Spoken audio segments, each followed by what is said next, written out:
So, thank you for having me. Your name is Véronique Dausse. You are the manager of Château Phélan Ségur. And would you like to tell me a bit in short sentences about the history of this amazing chateau? The history of Château Phélan Ségur is a very special one. We are in Saint-Estèphe, which is the north of the Médoc, so we are approximately 50 kilometers north of Bordeaux. We are on an area called the left bank. And the origin of the chateau is Irish. So it's strange because Phélan Ségur, it sounds very French. And actually Phélan has an Irish origin. It was Bernard O'Phelan who started Château Phélan Ségur. We're talking about the early 19th century.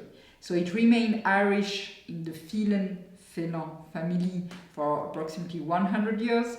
And then we went to another family, a very famous one in Bordeaux called Delon. One of the branches of the Delon family runs and owns Château Lascaz, Le Ville Lascaz. And we were part of the Cazon branch. And it was sold to another family back in 1985, a very famous family in France for luxury hotels and restaurants called the Gardinier family. And we are very happy because we were purchased in January 2018 by a Belgian gentleman called Philippe Vandevivre. And so now we've become Belgian. So it's actually a family-owned estate, but some families changed over the years. Now with Philippe Vandevivre, who is Belgium, Flemish, from the Flemish part.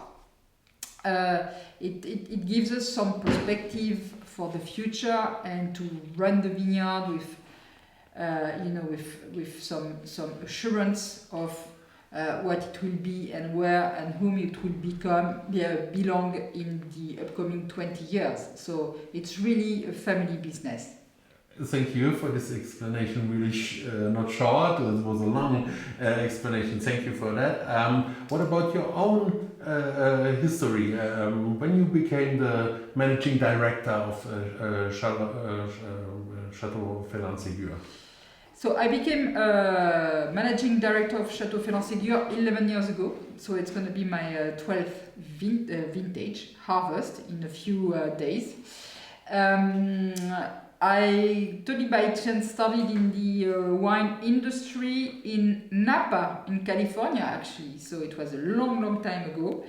And and that's where I fell in love with this wine environment.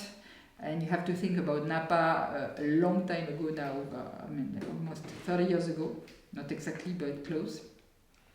And there was a real spirit of entrepreneurship, and people were so passionate, and the area was not exactly starting, but everybody was building their own business, so everybody was really focused on the quality of the grapes and the wine and the aging. That was perfect. And then I moved to south of France, and then from south of France, I moved to Champagne, where I stayed 12 years.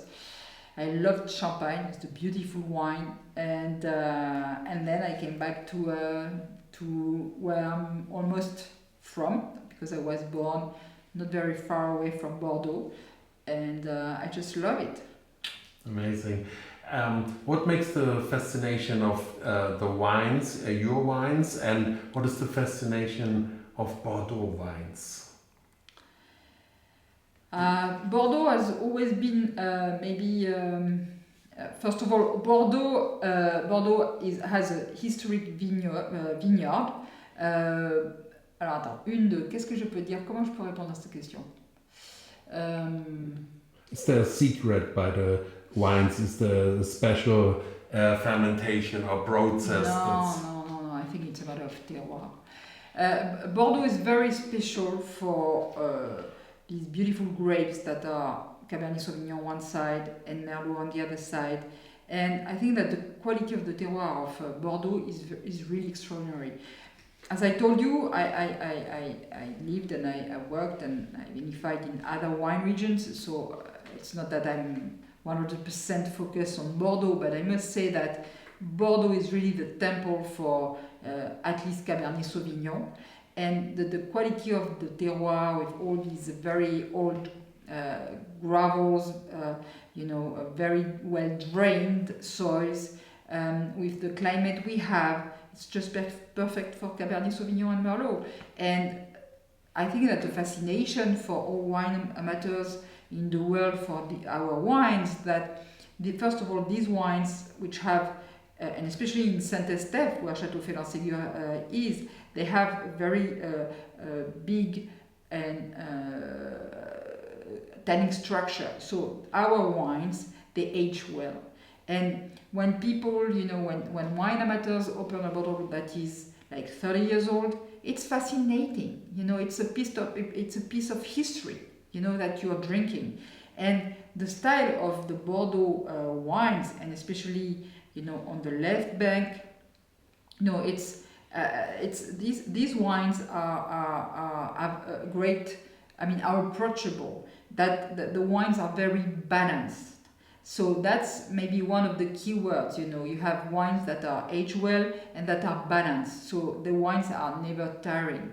Even when with the climatic change or the way we run our vineyards, even if the alcohol level is a bit higher than in the past, you can drink a bottle of Médoc, of Saint-Estèphe, of Margaux, Pauillac, without being tired, And the quality of the aromas that are developing over the years is just outstanding. And the good thing about our wines now is that now you can drink them even when they are a bit younger. In the past, you would always say that you needed 10 years before opening a bottle of Bordeaux. This is totally different now. You can enjoy like 14 or 15 or 16, even if the 16 can last forever. Yeah, you said already left bank, there's a left bank, there's a right bank, and there's a Atlantic Ocean that makes the terroir special. What about the soil in this region? And I must add that what makes this terroir special here in the Médoc, and especially in the north part of the Médoc where Saint-Estèphe is, and that's what I see when I look just right there, is the Gironde. We have a river, which is one of the biggest estuary in Europe, which is the gathering of two rivers. One is la Garonne and the other one is la Dordogne. And this acts as a cooler. It's a temperature control system which is just next to us. And our vineyards, our 70 hectares of vineyards, are facing the river. So it's really, when it's very hot in Bordeaux, it's a bit cooler here. When it's very cold in Bordeaux, it's a bit warmer here. So it's a great regulation.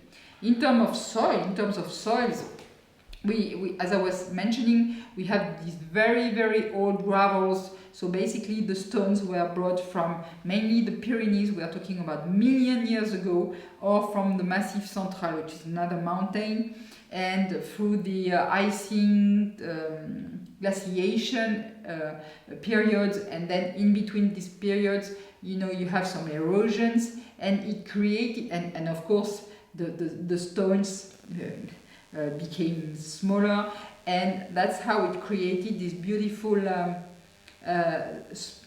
hilly but not too high vineyards of Saint-Estèphe. I think the highest vineyard in Saint-Estèphe must be 30 meters high, but it's very gentle, and you have on top all the gravels, so it's great for Cabernet Sauvignon.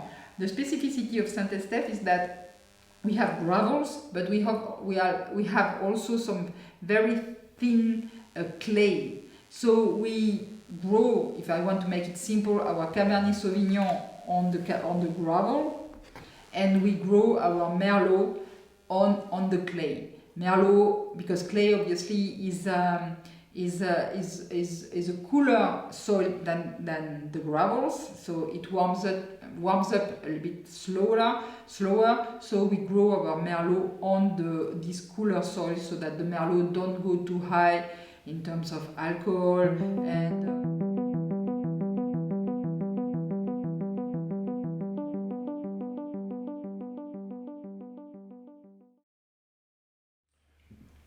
What is the main challenge for the region Bordeaux compared to other regions for the future, for the climate changing process?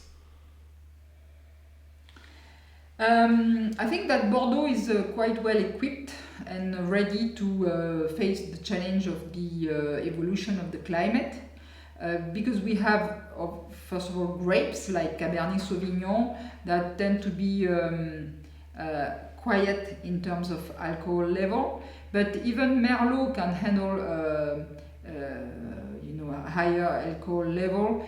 We can run the vineyard so that it's, we really manage at least the alcohol level. Of course, we also can use different types of vines. I'm not saying varietals, but vines, with rootstock that are more suitable for warmer climate. But also in the vineyards, we can have a different way of running our vineyards and being very careful with the leafing, for example, because one of the drawbacks of having so much sun is the fact that you can also burn the grapes. So I think it's not necessarily to change the grapes, which is quite trendy right now, and there are a lot of trials of different types of grapes, either to avoid the treatments for disease or to keep the balance of the wines under control. But I think that even with Cabernet Sauvignon and Merlot and Petit Verdot and Cabernet Franc, which are the two other grapes we are handling, it's manageable. So it's just to make sure that we are going to keep the same style of wine, considering that the climate is changing, and that's a main subject, the style of wines, because what makes difference, once again, that's what we were discussing earlier with Bordeaux wines, is this balance, and the balance of everything, of the alcohol, of the acidity, and that's going to be I think that it's going to be the bigger challenge, is to keep making incredibly beautiful balanced wines that are able to age without fading, considering what's going on outside. Is there any future trends in phase or in focus for Bordeaux? Will the price, for example, increase, or how is the export situation in future? You have any perspectives in this case? If you go back to the 2020 Imprimeur campaign, where obviously 2020 was a fabulous vintage, but the campaign went very well. So there are predictions every year or every second year saying that the Imprimeur system is going to collapse. And it's not because Imprimeur still represents a very good value and momentum for Bordeaux. Export right now, with the coming back of the US, at least for a few years, is doing well. COVID, of course, has really slowed down a lot of things, but still with COVID you could see, and almost on the contrary, that people wanted to treat themselves well and have pleasure and share pleasure with their families or with their friends when it was possible. And people are looking for good things to share, so great wines of Bordeaux are perfect. So the consumption is not doing bad at all, on the contrary. And people are ready to really, maybe spend a little bit more on a bottle of wine to really drink a great bottle of wine. You said already the COVID situation. From your perspective, will be the COVID pandemic change the wine world in a positive or in a negative way? I think that the COVID will have changed the world, full point. I think in the vineyard, what has changed, not much, because even at the very bad time of the COVID, when we were in March 2020, even if everybody was asked to stay at home, we had to come every day here because the vineyard was living and we had to take care of the vineyard. So it hasn't really changed anything in terms of techniques. What has really changed the way we communicate with our customers. Obviously, we did I don't know how many hundreds of Zoom, Visio, whatever you call them. Maybe it's gonna slow down a little bit the trips, you know, the way we were jumping on a plane and going and flying all over the world. But no, I think that what has really changed is the use of social networks, the way we communicate, and maybe we have concentrate now on really the most important things and let the rest a bit aside. So that's, I think, what will remain is that we are now focused on the essential. That's nice. You talked about already the climate changing. Is there something really important for a changing of thinking and philosophy of the world of wines that has to be done? I don't know if there is anything in terms of philosophy in the wine world to change, but as a producer on this side of the river, I would say that what is the most important thing regarding our types of wines is to keep the tradition. We are not using a lot of machines, and we are working with 100 people during the harvest, but 20-25 people during the year. And these people who are pruning, for example, pruning our vineyards, it's not something that you learn like that, you know, in 2 months. No, it's a long-lasting process. It's a long experience that you have to gain, and that's something that I would like to stress, is to make people feel proud of the fact that they are working in the vineyards. You know, that it's a really noble mission and work. And it's something that I would like to tell the younger generation. You know, you come, you work in the vineyard, you participate to the creation of a very beautiful wine, and that's a great job. And we are taking care of the people who are working in the vineyards.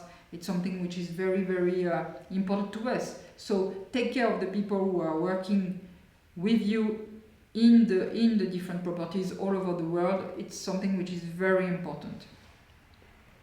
Thank you. That's a really impressive message. Yeah, in the final question, you have it's not a question. You have the chance to have a message in the wine world. That's something that I not could ask you. Something important that you would like to spread in the world. I think something which is very important is that you don't want to be afraid to give pleasure. You don't want to be afraid to create this kind of luxury produces like great wines, as long as you do it with your heart, with your passion, respecting people, respecting the environment.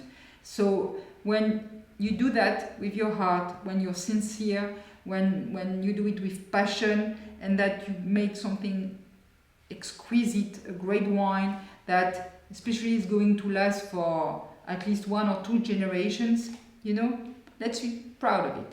I'm not saying that you have to drink 2 bottles of wine per day, but don't be afraid of having fun. Don't be afraid of discovering new aromas, new feelings, new sensations, and share it with your friends. And life is short, so let's enjoy life.